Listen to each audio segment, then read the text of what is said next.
Hello there, my name is John Oguntuase. I'm gospel film maker, producer, writer, drama minister, author. So this morning, today, I'll be discussing about sacrifice. Sacrifice is something that probably we of the generation of this now, we are really lucky. We don't understand it, and I think that is the hallmark of success. Discipline, sacrifice. If you're not able to sacrifice, you will not be able to achieve a lot. So and this reminds me of a story of a certain kingdom. In that kingdom, even the young adult at that time had never lived to see rain fall. So and of course there are no rivers around them, so it becomes the land to begin to be the land is dying. Crops cannot grow, even weeds cannot grow in that town. So of course, there's no water, the plant doesn't have anything to grow. So there's no food. There's a lot of famine, lack, poverty.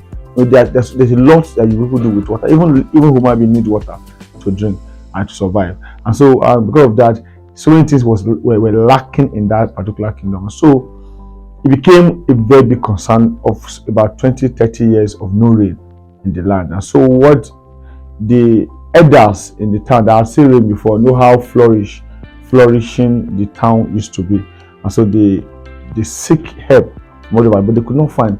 But they heard of a certain wise man across some certain hills, 7 hills and mountains and rivers. It's far away from the kingdom.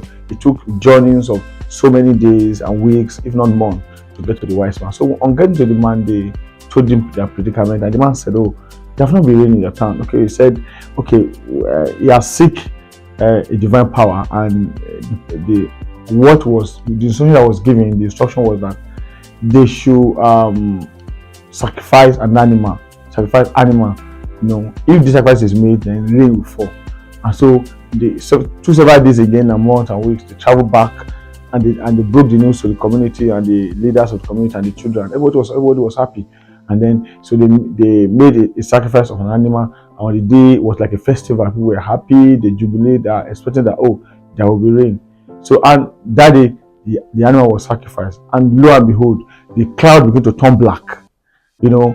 Thunderbolt began to strike, and then this heavy wind, and people were expecting, oh wow, rain is about to fall. So the farmers go back to their farm, quickly plow the ground so that they can fall on their lands. The fishermen went back, to far away stream so that they can, maybe that could cause fish to come out. And then the children, some people were even as much as raising up their heads to receive water on their head and into their mouth, and people were bringing out containers to receive rain. And so the cloud began thicker, and then the thunder began to strike, and then wind began to rise higher and higher, and then there was this shower. Boom! In 10 seconds, there was a shower. There was this shower, boom, and then it stopped. So they thought, oh, this is the beginning of the rain, and they were waiting 1 hour, 2 hours, 3 hours, 1 day, 2 days, 3 days, 1 week, 7 days, and it didn't happen. For weeks, no rain fell. And so the wise man was very angry. So they moved again to the wise man. The element rather, they moved to the wise man. As for far they got to him, they were angry. Why? You promised us that we'll rain if you sacrifice the animal. And then the man said, okay, are you sure you sacrifice the animal? They say yes. What kind of animal do you sacrifice? They said, it was a small lamb. It was a lamb. Lamb, of course, is a kid of a sheep. Is that all you did to say yes? Okay. So the man gave a response that I'm going to give in Yoruba. And so he said, and of course I'm going to interpret it in English. He said, "Eran bintin, ojo bintin." So they're like, okay, what does that mean? Yeah, small animal, small rain. Little animal, little rain. So it means that the more sacrifice he said, imagine that you have sacrificed a big ram. Maybe the day will have lasted for hours. If it was a cow, it will have lasted for like probably days. If it was like 10 cows, of course, even this thing happened in the Bible. King Solomon, when his father sacrificed several cows, but this time he sacrificed thousands of cows, and then even sheep and all animals were sacrificed. The Bible said that blood was flowing in the land, and it was like water. And God was so moved by that sacrifice, and God said, "Oh, because you have done this, what do you want?" God gives. You ask for what He gives you. When God asks what you want, it means that whatever you want, I'm going to give to you. And that was what made him the wisest man on earth, sacrifice. So sacrifice is very key.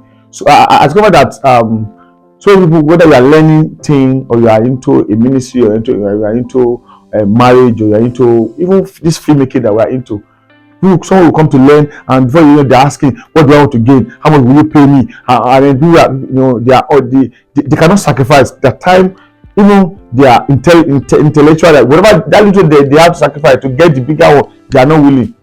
The next thing that is what they will gain, what you gain, and if whatever you are not willing to sacrifice to, you are not willing to be blessed by, and that is a law. So sacrifice is key to growth, is key to development, is key to life, is key to success. So there's this proverb I saw online with this man. He said person wey use goat set trap. Now the person wey use goat set trap dey catch lion. It means that it's only a man that have used goat as a bait for a trap, is expected to catch lion. So if you use a small, even in fishing like that, like if you use a network as a bait, you catch all the small, maybe like 1 meter or less, that 1/2 a feet of fish. But some people use a big fish that is as big as that if family can eat as a bait, they are going to catch a whale or a shark. So is the level of your sacrifice, what I put into anything. Like nobody want to, you want to go to school, you want to study, you want to pass exam, you want to read, you want to know something, you want to know, of course, being a filmmaker, I'm going to narrow it down to filmmaking. So you want to learn this certain skill, you want to be a cinematographer, you want to be a soundman, you want to be a director, you want to be a lightman, but you're not willing to put in time to it. You see other people that have been 10 years in the field, 20 years, 30 years in the field, they are still standing on their feet. While those that just started maybe like a week or 2 months, 2 weeks, they are going to sleep already. We are tired, this is too much. And the more you complain, the more you don't give yourself out to these things, the lesser you learn. Because it's a time where you are resting, time where you are not willing to put in, that a lot of wisdom will pass by and will pass you by. So it is just sacrifice is just a key.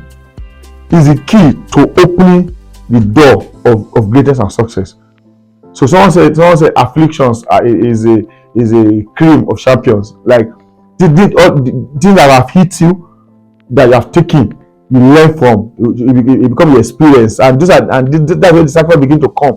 So how much are you willing to put into that thing you are doing? How much power, how much energy, how much money? Some people, of course, you have your YouTube, you're watching skits, you're watching videos that amuses you. Where that, of course, the videos that will give you knowledge, they don't amuse you. Sometimes they are even boring. So, but how much are you willing to put into it? The data you use to do it, to chat, to do other things, are you willing to put that kind of data? All this, of course, we know from Nigeria, we know data is expensive to us, like other part of the world. How much are you willing to put into making those study to get knowledge? Don't say get knowledge and sell it not. This is sacrifice, time, money, people. Sometimes you might have to do something that is probably not clean, or not clean might be too ambiguous. That is not honorable. Okay, maybe the person saying you are more than the person, or probably you say, how can I do this one? How can I do that one? I'm too big than that. Okay, my name, my family. And then all of this is you are skipping, you are missing it. Someone says if you miss the process, you cannot get the success. So everything in life is about process. So most of the things that brings you success, that make you great, is boring. And sometimes there's a principle of free to fee.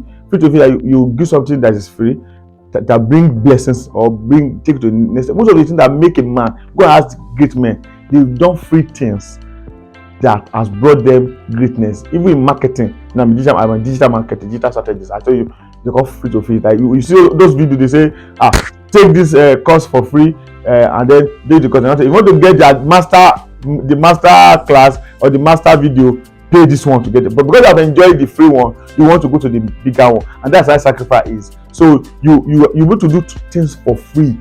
You sacrifice your time, your energy, you leave it. Bible says you sow your seed upon the waters. It's going to come back to you. So I land up with this by saying, go back to the story. I said that what you give is what you get. If you give, if you sow sparingly, you reap sparingly. So what you is a law of karma. Law of karma is so bad, you get back. The other law, the law of sowing and reaping. What you sow is what you reap. If you sow cassava, you cannot go and reap a banana. That is it. So if you sacrifice it and you put it into action, there's something called service bank. There's something called prayer bank. Whatever you have sacrificed, it goes to a certain place. And in the future, even when it's not needed, those expenses begin to come back. Those prayers begin to come and answer. I didn't even pray for this. I didn't even work for this. Well, you have done it before. So I tell you, sow more to get more. Sacrifice more to get more. At the time where you don't need to sacrifice, you just begin to reap. So, he said, God bless you.